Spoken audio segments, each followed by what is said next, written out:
बीनम यादव आपका बहुत बहुत स्वागत करती हूँ।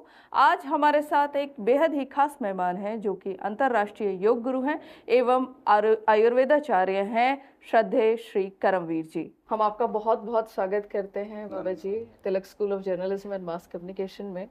और जैसा कि 21 जून को अब योग दिवस आने वाला है, तो उसी से रिलेटेड कुछ क्वेश्चंस मैं आपसे पूछने वाली हूँ। और मेरा पहला सवाल ये है कि आज की जो भागदौड़ भरी जिंदगी है, उस जिंदगी में हम अपने आप को किस तरीके से स्वस्थ रखें या योग से और ध्यान से कैसे जोड़ पाएं खुद को, क्योंकि आजकल हर कोई भाग रहा है, बच्चा हो बूढ़ा हो, सब भाग रहे हैं। हाँ, देखिए आज हम देख रहे हैं बहन के केवल भारत नहीं पूरी दुनिया दौड़ रही है। और क्योंकि आज कंपटीशन का ज़माना है, हर आदमी चाहता है कि मैं उससे आगे निकलूं। तो ऐसी अवस्था में उसके पास में योगाभ्यास करने के लिए समय नहीं है। अगर हम उससे बात करते हैं आप योग करो तो बोलते हैं मेरे पास तो टाइम ही नहीं है जी। तो हेल्थ को अच्छा रखना होगा, क्योंकि हम जो भी प्रयास कर रहे हैं कुछ भी अर्जित करने के लिए, उस सब का उद्देश्य है हमारा स्वास्थ्य। अगर स्वास्थ्य ही बिगड़ गया तो फिर हम उस मनी का क्या करेंगे। वो कितनी भी अतुल धन संपदा हो और स्वास्थ्य हमारा अच्छा ना हो तो मैं समझता हूँ हमारे लिए उसकी कोई उपयोगिता नहीं है।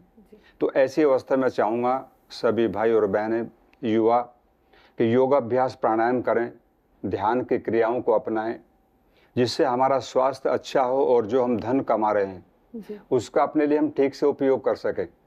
तो उसके लिए ज़रूरी है कि हम योगाभ्यास प्राणायाम करें। और आज अभी 21 जून आने वाला है, हर सिटी के अंदर मैं समझता हूँ 50 से 100 जगह अच्छे अच्छे लोग योग सिखा रहे हैं। तो वहाँ जाकर कुछ सीखें और अपने स्वास्थ्य को अच्छा रखें। और जब स्वास्थ्य अच्छा होगा तो हमारी कार्य करने की क्षमता भी बढ़ जाती है, कार्य भी हम ज़्यादा कर सकते हैं। तो इसलिए योग उनके लिए बहुत आवश्यक है और स्वस्थ रहें जी। आप वर्किंग लोग हैं, स्पेशली उनके सिटिंग आवर्स बहुत लंबे होते हैं, तो वो कुछ एक ऐसे प्राणायाम हो या कुछ ऐसे योग आसन कर सकें जो उनकी डेली लाइफ को इनहांस कर सकें, ऐसा कुछ है? देखिए, जो बहुत ऑफिस में काम करने वाले भाई और बहनें हैं तो उनकी सीटिंग बहुत ज़्यादा हो जाती है, बात सही है।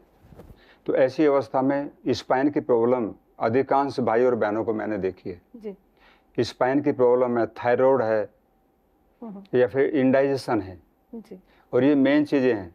जब ये शरीर के अंदर आ जाते हैं तो व्यक्ति उससे बड़ा पीड़ित होता है जी। तो ऐसी अवस्थाओं में एक तो खान पान हमारा अच्छा होना चाहिए, सात्विक आहार हो, बहुत ज़्यादा फास्ट फूड का प्रयोग ना करें, जंक फूड ना लें, कोल्ड ड्रिंक्स का प्रयोग ना करें और जितना लाइट होगा भोजन उतना ही ज़्यादा हमारे लिए अच्छा है।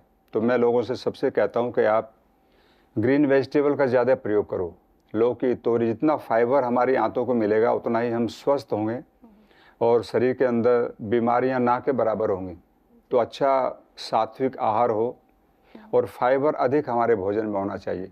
तो उससे फिर क्या हो कि हमारे अंदर गैस्ट्रिक ट्रबल, एसिडिटी, कॉन्स्टिपेशन, ये सब चीज़ें नहीं होंगी। हम इससे बच जाएंगे तो मैं समझता हूँ बहुत सी बीमारियों से बच जाएंगे जी। तो आज की जो बहुत बड़ी समस्या है वो खाने से ही रिलेटेड है। क्योंकि पैक्ड फूड बहुत ज़्यादा आ गया है और उसके साथ साथ फास्ट फूड के साथ पैक्ड फूड दोनों मिलकर हम लोगों को बहुत हानि पहुंचा रहे हैं। जैसा कि आपने बताया कि ज़्यादा से ज़्यादा हमें फाइबर पर रहना चाहिए। इसके साथ साथ बाबा जी, मैं ये जानना चाहती हूँ कि जैसा कि अब आप जानते हैं हम एक एजुकेशनल इंस्टीट्यूट से जुड़े हुए हैं, तो ऐसे में आप क्या संदेश देना चाहते हैं हमारे टीचर्स को और स्टूडेंट्स को स्पेशली, कि वो अपने आप को हेल्दी रखें और हेल्दी लाइफस्टाइल अपनाएं? देखिए, अध्यापक और हमारे जो विद्यार्थी गण हैं इनका बहुत ही निकट का संबंध है जी। तो अध्यापक अगर बहुत अच्छा योगाभ्यासी होगा तो निश्चित बच्चों को कुछ ना कुछ प्रेरणा देगा और जब बच्चों को प्रेरणा अध्यापक या प्रोफेसर लोग देते हैं तो निश्चित बच्चा उसको फॉलो करता है। तो ये हो। दूसरा, जो हमारे विद्यार्थी हैं उनका लाइफ स्टाइल अच्छा होना चाहिए। आजकल मैं देख रहा हूँ विश्वविद्यालयों के अंदर जो हॉस्टल्स में बच्चे रहते हैं तो एक ज़्यादा उनके अंदर दोष आ गया कि रात्रि में वो 2-2 बजे तक जागते हैं, रात्रि में पढ़ना पसंद करते हैं और दिन में फिर वो सोते हैं। तो ऐसी अवस्था में फिर स्वास्थ्य तो मिलेगा नहीं, क्योंकि सूर्य उदय होने के पश्चात जब व्यक्ति सोता है तो उसका उगता हुआ सूर्य उसके तेज को हरण कर लेता है, पेट खराब हो जाता है। तो ऐसी अवस्था में हमारा लाइफ स्टाइल बहुत अच्छा हो, हम जल्दी सोएं और जल्दी उठें। सुबह 3 बजे उठ करके भी आप पढ़ सकते हैं, लेकिन रात्रि में 9-10 बजे से ज़्यादा नहीं जागना चाहिए। तो ये सब चीज़ें हमारे स्वास्थ्य के लिए बहुत ज़रूरी हैं। और विद्यार्थी की लाइफ क्योंकि अभी प्रारंभ हो रही है उसे बहुत लंबा जीना है, तो ऐसी अवस्था में अच्छी हैबिट्स उसके अंदर आएंगी तो पूरे लाइफ उसमें काम करेंगे। जी, अभी एक नया रेवोल्यूशन है, टेक्नोलॉजी का रेवोल्यूशन। हम सब लोग मोबाइल फ़ोन का इस्तेमाल करते हैं, लैपटॉप्स का इस्तेमाल करते हैं, और जैसा कि आपने बताया कि अब रात को जागते हैं और दिन में सोते हैं। तो टेक्नोलॉजी को किस तरीके से हम लोगों को इस्तेमाल करना चाहिए, वो हमें गाइड कर रही है, एक्चुअली हम लोगों को रन कर रही है। तो ऐसा कैसे हो सकता है कि हम टेक्नोलॉजी को बैलेंस कर पाएँ अपनी लाइफ में, और किस तरीके से बच्चों को अध्यात्म से जुड़ना चाहिए और अपनी लाइफ को बैलेंस करना चाहिए? अब देखिए, इसके लिए आवश्यक है, हमारे ऋषियों ने बहुत सुंदर विधाएं दी हैं हमको, विशेषकर महर्षि पतंजलि ने।